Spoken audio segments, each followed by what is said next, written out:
Hola mis queridos amigos, nuevamente con ustedes su doctor Tirel que ronca en esta negra noche neoliberal latinoamericana, sudamericana, ecuatoriana y más oscura todavía en Venezuela, donde ya Estados Unidos advierte de una posible invasión militar armada.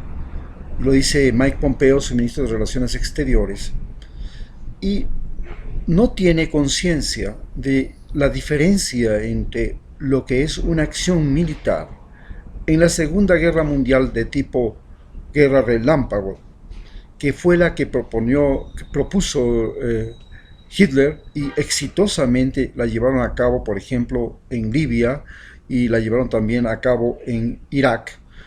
Estas guerras relámpago tenían la particularidad en la Segunda Guerra Mundial de que cuando Alemania pasaba a ocupar un país, esta ocupación realmente no era consistente y por eso realmente al final Alemania pierde la Segunda Guerra Mundial, no solamente porque Rusia genera un sistema de defensa contra la guerra relámpago caracterizada por la prolongación de la guerra y la prolongación del espacio geográfico.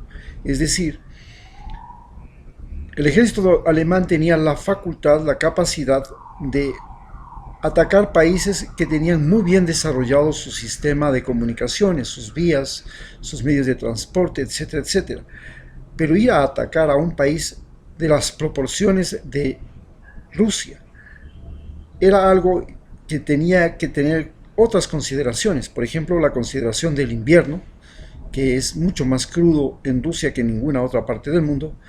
En segundo lugar, las enormes distancias que existe en Rusia, un país que ocupa 9 usos horarios del planeta Tierra y que comprende Europa y Asia en gran parte de su territorio.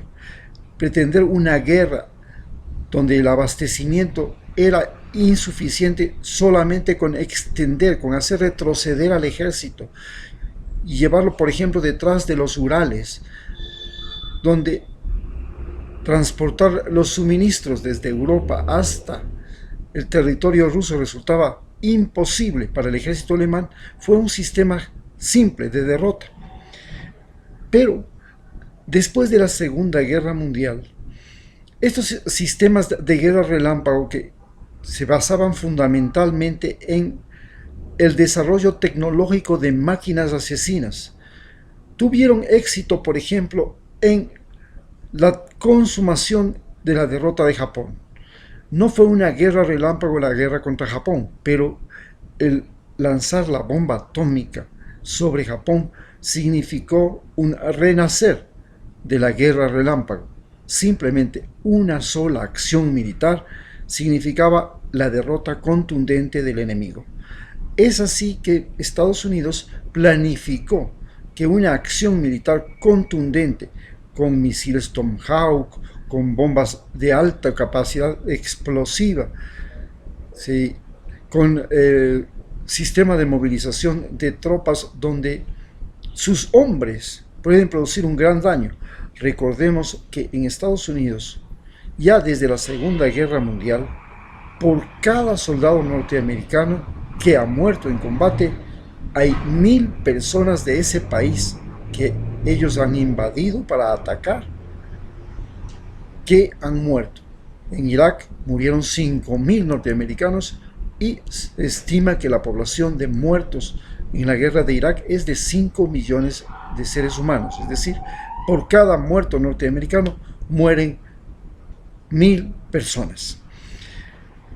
Pero ¿cómo es explicable que a pesar de que su ejército tiene una enorme capacidad de producir gran mortandad, grandes destrozos, no pueda conseguir victorias? El hecho se fundamenta en una cosa muy simple. ¿Por qué no logra conseguir victorias en los países árabes? Porque la misión de su ejército es destruir al enemigo. Ese concepto hay. Pero como desde la Segunda Guerra Mundial se extendió el concepto de guerra total, la destrucción del enemigo También significa destruir sus puertos, sus aeropuertos, sus carreteras, sus fuentes de agua, sus fuentes de alimentación, sus ciudades. Esto en países que durante siglos han tenido que tejer detalladamente un sistema de abastecimiento de agua, un sistema de producción de alimentos, un sistema de comunicaciones para transportar, para comercializar, para poder vivir de lo que otros países producen, como es el mundo árabe. Ir y destrozar este sistema productivo, este sistema de relación social que creaba y fue creado durante siglos, durante milenios, solamente con una guerra y una bomba, produjo inmediata reacción social, generó masas migratorias que a su vez han invadido Estados Unidos mismo, han invadido Europa y como consecuencia de eso han debilitado la moral agresiva de sus soldados. Pero además, ¿qué diferencia existe entre el soldado norteamericano con el resto de soldados del mundo y por qué es un soldado que no puede funcionar en una guerra relámpago? Para ser soldado en una guerra relámpago se necesita ser un individuo anónimo, un individuo inconsciente, un individuo lavado el cerebro, como fue el soldado nazi.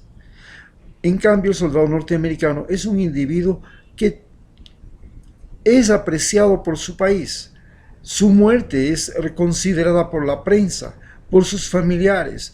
Se considera en sí, desde el momento que viste el uniforme norteamericano, un héroe.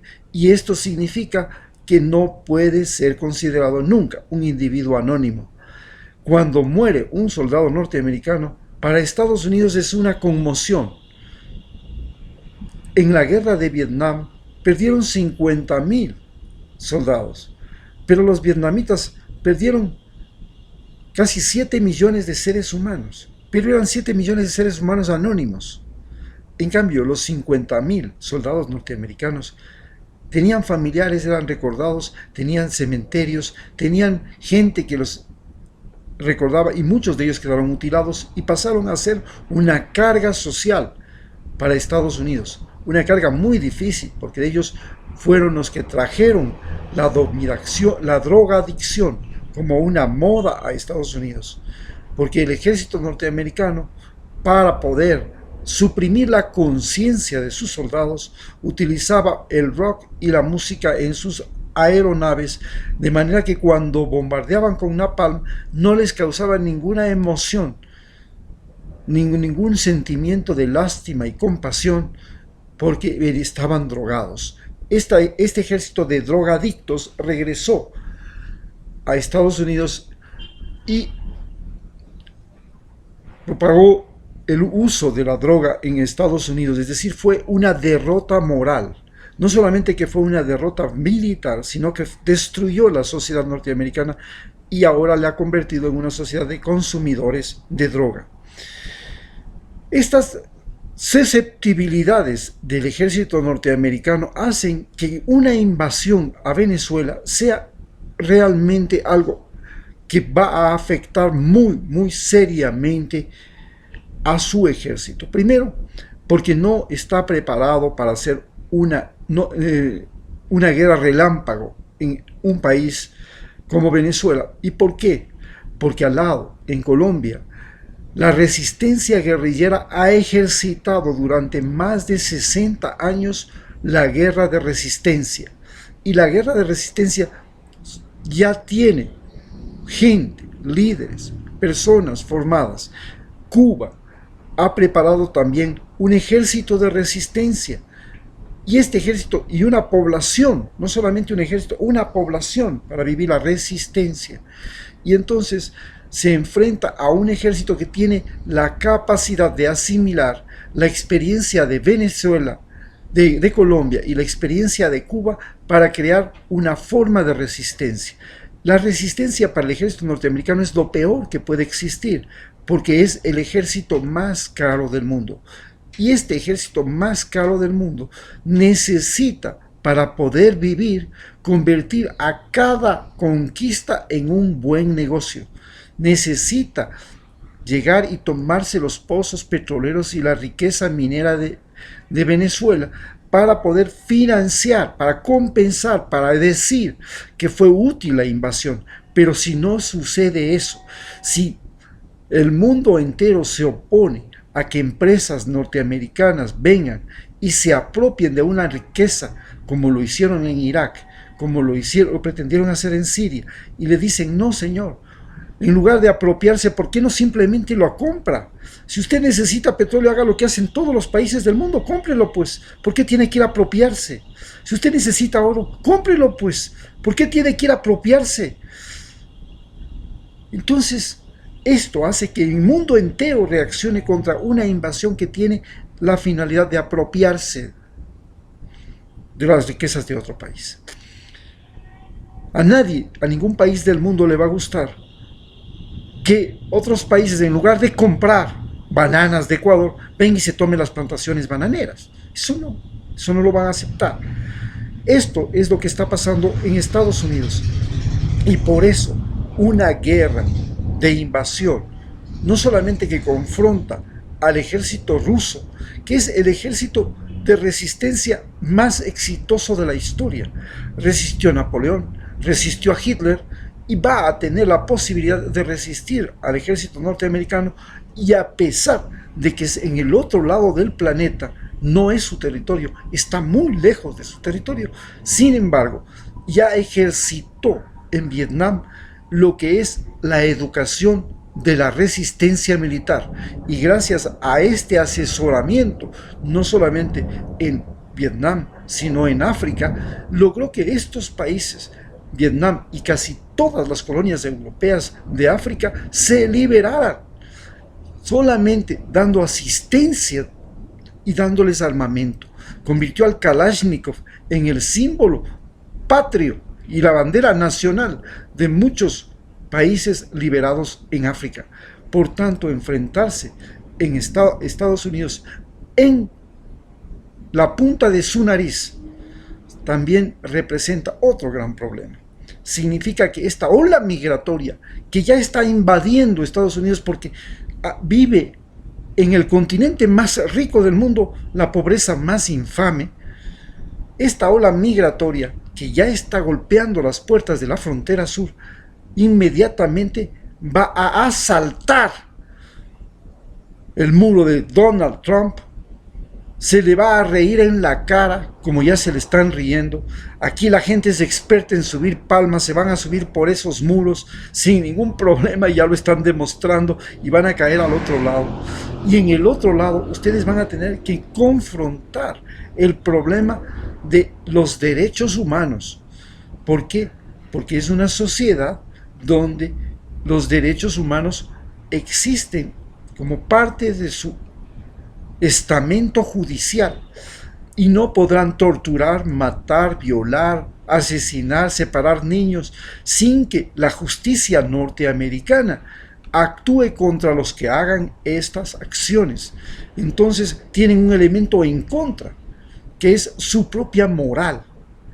Este es el factor fundamental que impide a Estados Unidos tomar acciones militares contra Venezuela sin que esto signifique el fin, el comienzo del fin de su sistema imperialista. El sistema imperialista norteamericano es diferente del país de los Estados Unidos. El sistema imperialista norteamericano se funda en un ejército extremadamente caro, 500 mil millones de dólares, que vive de los impuestos y de los préstamos y del endeudamiento de los norteamericanos a otros países, y que sostiene un aparato que no produce nada y que pretende hacer del negocio de las armas el negocio más rentable del mundo. Pero el problema de hacer el negocio de las armas más rentables significa que esas mismas armas que vende un día van a disparar contra la gente y contra el territorio de los Estados Unidos. Es decir, están creando su propio mecanismo de autodestrucción. En lugar de eso, Estados Unidos, en lugar de tener bases militares en todo el mundo, debería pensar seriamente en cada uno de esos países, crear universidades, institutos tecnológicos, centros de investigación que motiven, que ayuden a que cada país aprenda a desarrollar y a aprovechar sus seres humanos y sus recursos naturales.